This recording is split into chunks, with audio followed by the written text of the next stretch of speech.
هنا التاريخ برد على الرجل المحترم ده اللي بيقول ان مصر المذكوره في القرآن الكريم غير مصر الحاليه.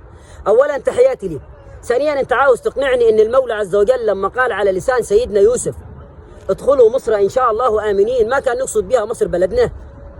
ولما قال ايضا وقال الذي اشتراه من مصر لامرأته اكرمي مثواه ما كان يقصد برضه مصر. ولما قال ايضا واوحينا الى موسى واخيه ان تبوأ لقومكما بمصر بيوتا ما كان يقصد مصر.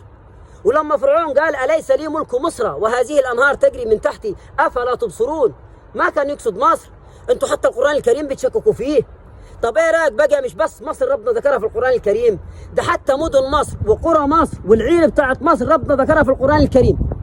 وجاء رجل من أقصى المدينة قال يا موسى الراجل والمدينة في مصر واسأل القرية التي كنا فيها والعير التي أقبلنا. القرية والعير في مصر يا راجل. ده بص يعني حتى نساء مصر المؤمنات ربنا ضرب بهم المثل في القرآن الكريم. وضرب الله مثلا للذين آمنوا امرأة فرعون إذ قالت ربي ابني لي عندك بيتا في الجنة ونجني من فرعون وعمله. هتقول لي فرعون في مصر، هقول لك عندك أبو جهل وعندك أبو لهب، وما تنساش اللات والعزى ومناة وهبل.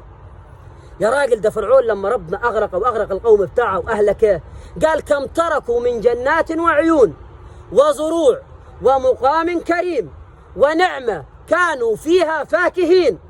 صدقوني يا سادة مصر دي جنة الله على الأرض. وتعبت وأنا أقول لكم استقيموا يرحمكم الله.